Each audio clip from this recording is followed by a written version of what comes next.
hawak ko po ang area yon, and ako din po yung sa site inspection po sa inyo. Ano po, yung mga taga doon po, ako pa rin po yung makikita ninyo.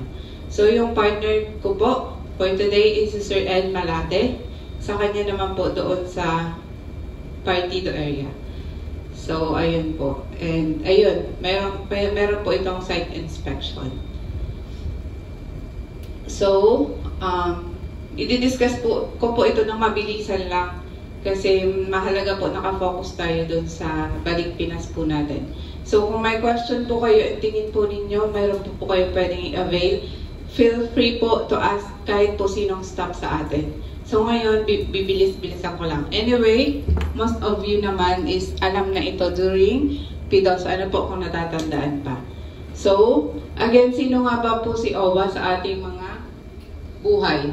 So, si OWA po, siya po yung parang covered up protection po natin tuwing tayo po ay mangingibang bansa. So, simula po pag-alis nyo dito hanggang po makabalik kayo, si OWA po ay kaagapay po ninyo. Ano po?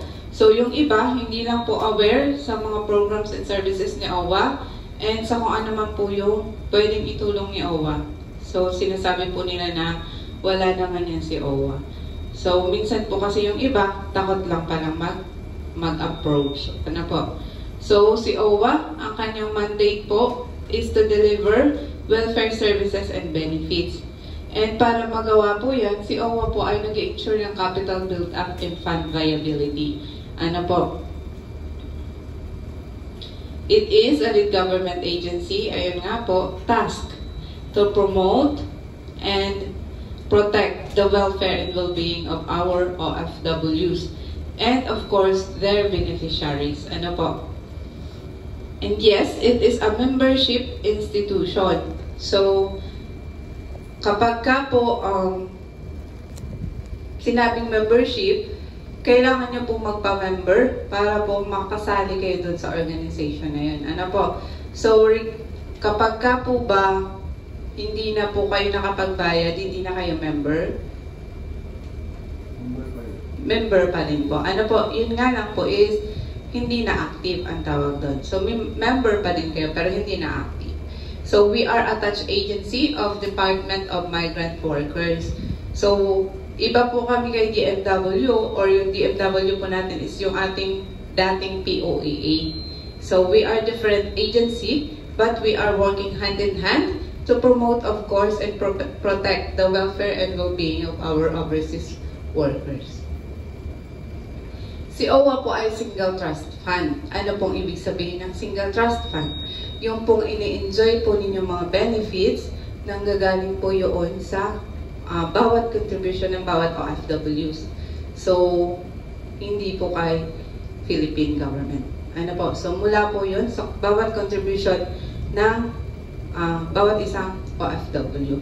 So, kung mahigpit man po kami sa proseso ng pag-evaluate ng mga programs and pagbigay ng mga programs, hindi po ba mas nararapat po yun para mas maging fair po tayo sa bawat isang OFW na nagbabayad po ng kanilang contribution. Ano po? Kasi marapat lamang po na mapunta ito sa mga taong karapat-dapat at nangangailangan po talaga. Ayun nga po, si OWA po ay may membership contribution na dapat pong bayaran. Fixed po ito sa $25. Pero baka sabihin po ninyo, fixed pala, pero bakit nagbabago-bago yung price niya every month? So, nakadepende po kasi yun sa palitan ng peso. Ano po, fixed po siya $25, pero po yung rate, hindi po siya fixed. Ano po, from dollar to peso. Yun po yung nagva-vary every month. So, it is valid na for 2 years kapag nagbayad po kayo.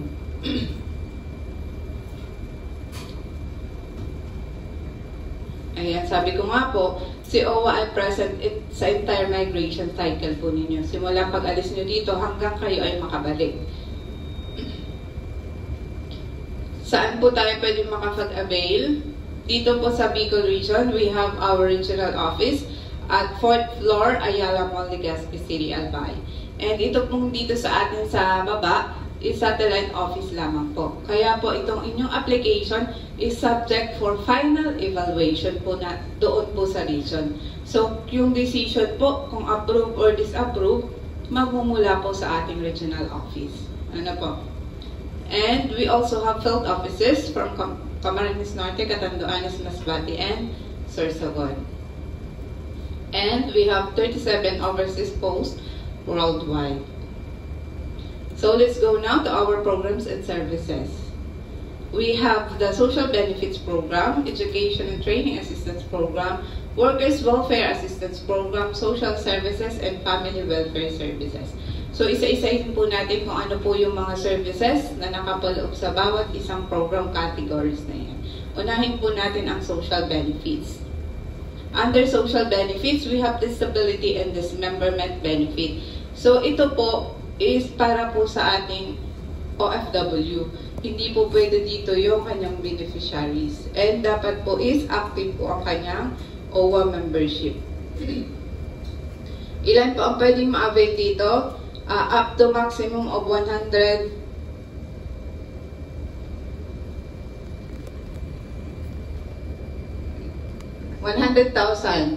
for accident-related injuries. So, ibig sabihin, dapat po yung injuries po ninyo nakuha po dahil sa isang aksidente. Ano po? Ayan.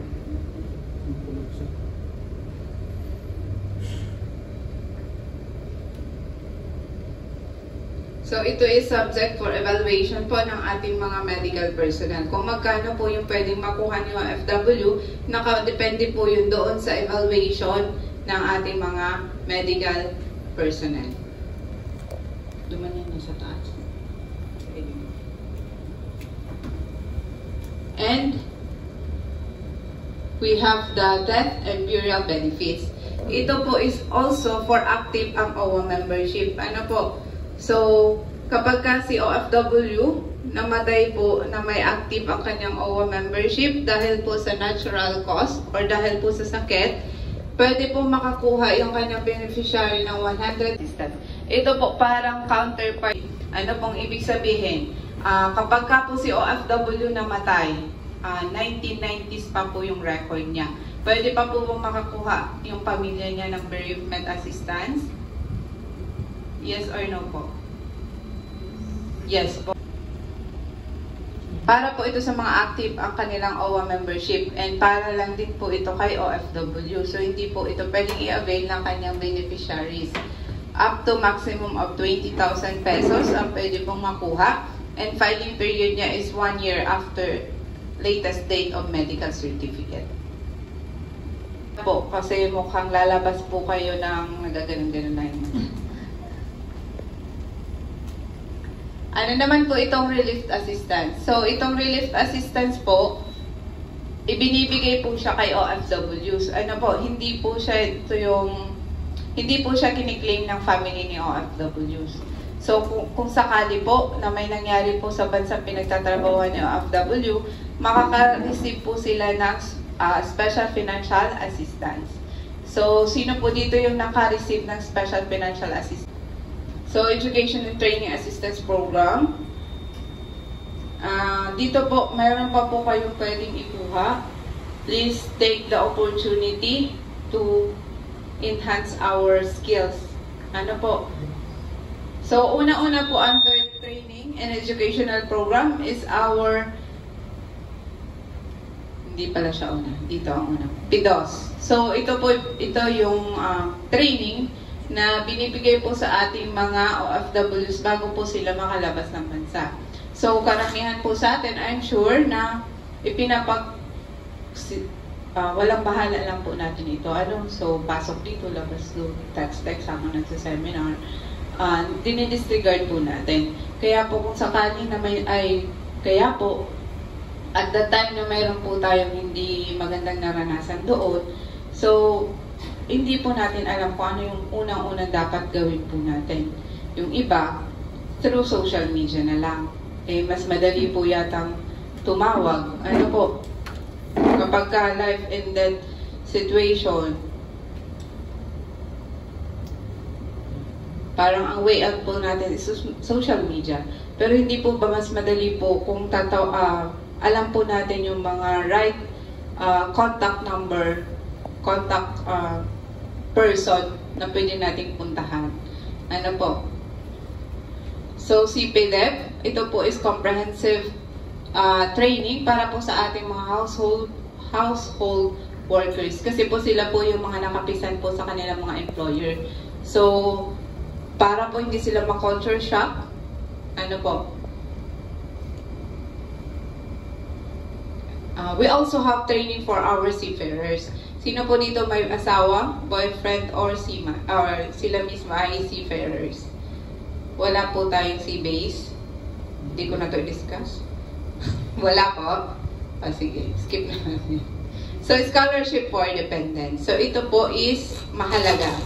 Para po ito sa mga OFWs, para po sa beneficiaries rather, ng ating OFWs, na mayroon pong active ang kanilang OWA membership. So, dito po, kung mayroon pong yung mga membership po nila ay mag-expire pa ng around 2027 or late 2026, abang-abang po tayo ng opening ng ating mga scholarship. Ano po para sa ating mga anak. This school year po kasi is tapos na po yung application. So, mag-orientation na po yung mga nakapasok. So, under EDSP po, we have 60,000 per school year, kahit sa school, kahit anong course ng bata. Provided po, may dalawa po itong category, the category 1 and category 2. Under category 1, ito po yung para sa mga currently enrolled grade 12. Ibig sabihin po, nung nag-open yung application, grade 12 po yung bata. So, pwede po mag-send ng application online. Pinopost naman po ng FB page ng ating regional office. Doon po isa-submit and meron po itong exam. Ang nagpapa-exam po is DOST. Ano po? So, dapat po dito sa EDSP, 85% general weighted average ng bata. And, i-rank po sila, depende po sa ratings na makukuha nila. So, this year, top 1,000 po yung kinuha. So, top 1,000 po na sa ranking, yun po yung mga nakapasok. International, national na po yun. So, buong Pilipinas na. Category naman po nito is currently enrolled college na. So, wala na po yung exam, same pa din, na 85% general weighted average, yun nga lang po, first come, first serve na. And sadly, 6 na lang po yung kinukuha dito sa Bicol Region. Pero, meron pa po tayong isa, ang ODSP. Ano po? So, ito is para po sa ating mga anak or kapatid. Kung kayo po ay single pa, pwede yung kapatid. Ano po? Pero kung kayo ay may asawa na, kahit wala pang anak, hindi na po pwede yung kapatid. So, 20,000 po per school year, kahit sa school, kahit anong score, kahit anong course or baccalaureate course. So, 4 to 5 year course. Yun nga lang po, dito po is dapat po hindi lumalagpas sa 1,000 na po, kuya, ano? $1,000 yung salary ni OFW. So, dati 600, ngayon, $1,000 na. Oo, kasi nagtaasan na din po yung mga sahod, kaya tinaasan na din po siya para mas madami pa po maka-avail. Tulad po ng EDSP, category 2, dito po is first come, first serve din. Ano po? So, yung una makapag-submit na kung ilan po yung quota for the school year, yun po yung makakapasok. Provided po na upon checking po ng mga nasa list is qualified po yung mga requirements niya. So kung hindi naman po, kukuha po ulit dun sa mga susunod. ELAP, ito po yung Education and Livelihood Assistance Program para po doon sa mga naiwan ng ating mga namayapang OFW. Kapag ka po si OFW again, namatay ng may active ang kanyang OWA membership, pero po doon sa cash assistance na makukuha nila under DBB or Death and Burial Benefits, we also have the Education and Livelihood Assistance. So, depende po kung anong anong grade or anong year na po nag-aaral yung bata. Ano po, ang qualified po dito is yung panganay ni OFW. Ano po?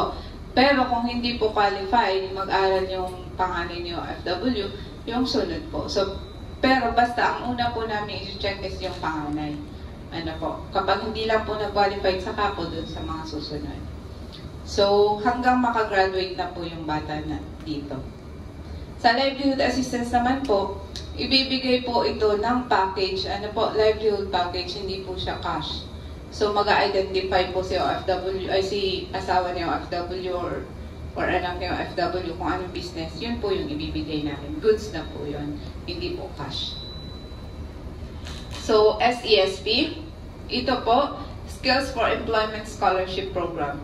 We highly encourage everyone, kung pwede nga po everyone, na kumuha po nito. Ano po, kasi sayang po. Dun sa may mga active ang kanilang OWA membership, kuha po tayo ng Technical Vocational Training Assistance sa ating mga TESDA courses, TESDA, sa kahit anong school na TESDA accredited. Ano po, and kahit anong TESDA accredited courses din po ang pwede. Sa mga interesado po dito, tanong po kayo sa amin sa baba. Ano po, so please take the opportunity. Sayang naman po, 14,500. Ano po, ang pwedeng mag-run sa inyo. IT training. So dito po, pwede po kahit hindi na po active ang kanilang OWA membership.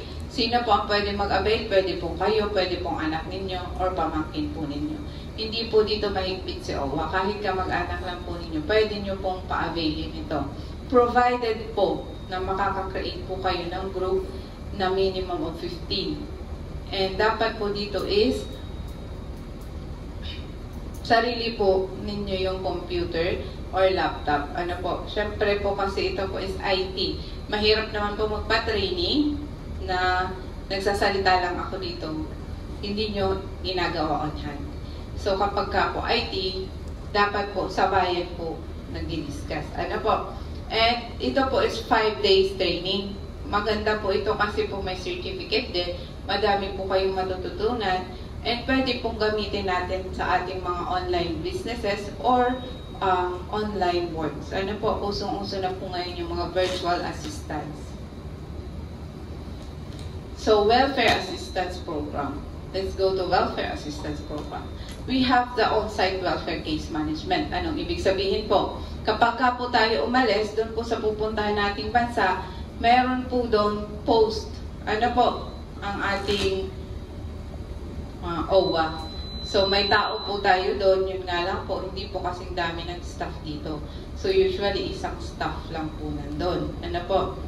Usually. Pero meron naman pong madami-dami. Mga 2-3. So, ayun, kung mga nangangailangan po ng tulong na OFW, doon po sila magre-report at doon po sila hihingi ng tulong. Kung kaya, ano po? Kung kaya. Kung hindi po, we have in-country welfare case management. Anong ibig sabihin? Yung dito po sa Pilipinas,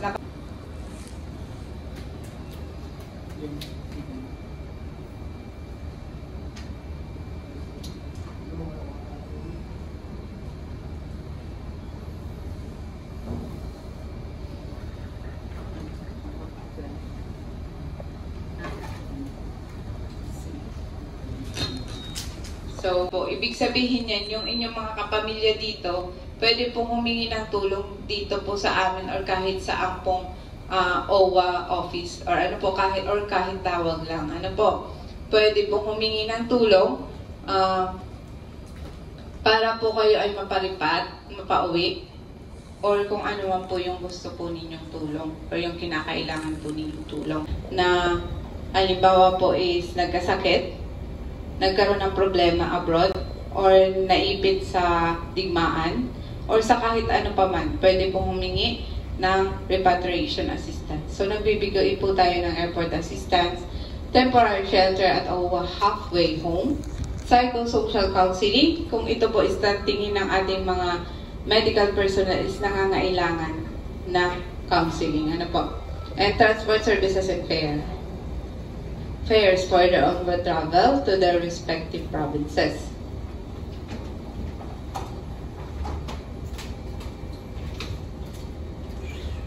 So, we also have reintegration. Sabi ko nga po, simula pag-alis po ninyo hanggang kayo ay makabalik, nandyan po si OWA. So, pagbalik po ng OFW, dito po yung papasok sa reintegration. Isa na po dyan yung ating Balik Pinas. Ano ba? Pero before PPBH, unahin po muna natin ang Enterprise Development and Loan Program or EDLP. Ibig sabihin, sa word pa lang na loan, babayaran po ito kung ano po yung kukunin natin. So it is in partnership with Land Bank. Ano po? So mayroon po itong two-phase seminar. And ang kanyang interest is 7.5% per annum. And of course, ang inyo pong ina-avail is the Balik Pinas Balik Hanap Buhay Program or the livelihood package of livelihood support or assistance intended po para doon sa ating mga distressed in dispatch OFWs. Ano po? Ibig sabihin, doon sa distress po, yung cost of distress po natin is hindi personal reason. Dapat po si employer po yung dahilan. Ano po? Kasi mind you, isa din po ako sa naging OFW. It is really stressful working far from our family. So, kung na-stress lang po tayo dahil na-homesick tayo, hindi po yan pasok sa Balik Pinas. Ano po? Pero kung na-stress tayo dahil binubugbog tayo or mentally, psychologically, physically, ina-abuse tayo ng ating mga employer, yun po yung pasok sa ating Balik Pinas. Ano po? So, para sa active ang OWA membership, pwede po makakuha ng 20,000. Sa non-active naman is 10,000. And sa ang 10,000 po, para po sa inactive ang OWA membership na may more than one payment. Kapag ka po isa lang, 5,000 lang po yun.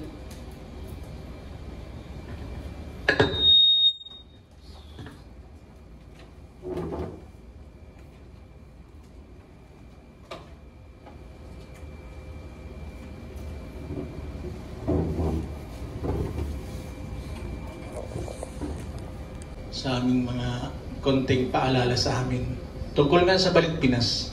Ito pinagkuha natin na programa ay isang pinaka blockbuster na programa. Oo. Sa isang buwan dati, noon ako ang mahawak ng Balik Pinas. Ipakilala ko sa inyo, no? Si Ma'am Job, bago nating hahawak ngayon sa Balik Pinas. Sa ngayon po, medyo pasensya na kayo. Stricto si Ma'am kaysa sa akin. Oo. Stricto yun. Stricta pala kasi babae. Ang Balik Pinas po, hindi po sabihin yun na pumunta kayo dito, nag-seminar, okay na. Hindi pa po. Ang pinaka-final evaluation po niyan ay yung region, hindi po kami. Kasi may humahawak pa rin sa amin, yun talagang halimbawa, naghambog sa naman kung na terminate, ano? Hambog sa naman yun na terminate yan. May termination letter, inaroon sa signature kang employer. No? Marami yan.